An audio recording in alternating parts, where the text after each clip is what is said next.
মহাকুম্ভ ২০২৫ শুরু হবে ১৩ই জানুয়ারি, শেষ হবে ২৬শে ফেব্রুয়ারি মহাশিবরাত্রির মহাস্নান দিয়ে। মহাকুম্ভ কি?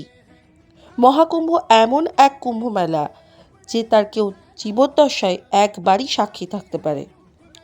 সূর্য, চন্দ্র এবং বৃহস্পতির অবস্থানের ওপর নির্ভর করেই কুম্ভ মেলার ভেন্যু ডিসাইড হয়। এই কারণেই পূর্ণ কুম্ভ মেলা প্রত্যেক ১২ বছর বাদে একবার হয়। প্রয়াগরাজ, নাসিক, উজ্জয়িন এবং হরিদ্বার যে কোনো এক জায়গায় কুম্ভ মেলা হয়। মহাকুম্ভ মেলা প্রয়াগরাজেই সম্পন্ন হয়।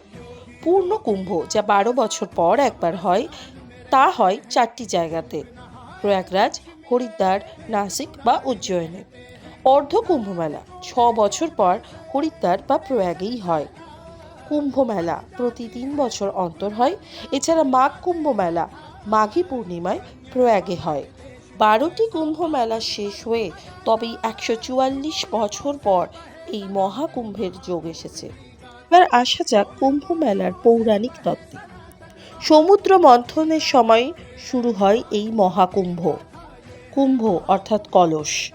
অসুর ও দেবতাদের মধ্যে সমুদ্র মন্থনের সময় বিভিন্ন প্রকারের জিনিস উঠে আসে, যার মধ্যে অন্যতম হলো অমৃত কলস বা অমৃত কুম্ভ।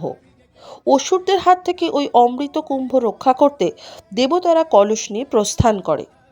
কথিত আছে সেই সময় যে ৪টি স্থানে ওই কলস রাখা হয়, আবার মতভেদে যে ৪টি স্থানে অমৃত বিন্দু কলস থেকে পড়ে তা হলো প্রয়াগরাজ, হরিদ্বার, উজ্জয়িন এবং নাসিক। তাই এই ৪টি স্থানেই কুম্ভ মেলা হয়। ১২ দিন ধরে অসুরদের হাত থেকে বাঁচাতে দেবতারা ওই কুম্ভ বা কলস লুকিয়ে রাখে। ১২ দিন অর্থাৎ ১২ বছর। সেই ১২ বছর পরেই সম্পন্ন হয় এই মহাকুম্ভ। এছাড়াও ৬২৯ AD-তে এই কুম্ভ মেলার উল্লেখ পাওয়া যায়, যখন চীনা পরিব্রাজক জুয়ানজাং ভারত ভ্রমণে আসেন। এই কারণেই কুম্ভ মেলাকে পৃথিবীর সবথেকে পুরনো ধর্মীয় মেলা বলা হয়ে থাকে। এবারে জেনে নেওয়া যাক শাহী স্নানের দিনগুলি। ১৪ই জানুয়ারি মকর সংক্রান্তি, ২৯শে জানুয়ারি মৌনী অমাবস্যা, ৩রা ফেব্রুয়ারি বসন্ত পঞ্চমী, ১২ই ফেব্রুয়ারি মাঘী পূর্ণিমা এবং ২৬শে ফেব্রুয়ারি যেদিন এই মহাকুম্ভ শেষ হচ্ছে সেদিন হলো মহাশিবরাত্রির মহাস্নান। তাহলে আর দেরি না করে চলে আসুন সামিল হতে ৪৫ দিনের এই মহাযজ্ঞে। আর ততক্ষণ আমাকে সাপোর্ট করতে সাবস্ক্রাইব, লাইক আর শেয়ার করতে ভুলবেন না যেন।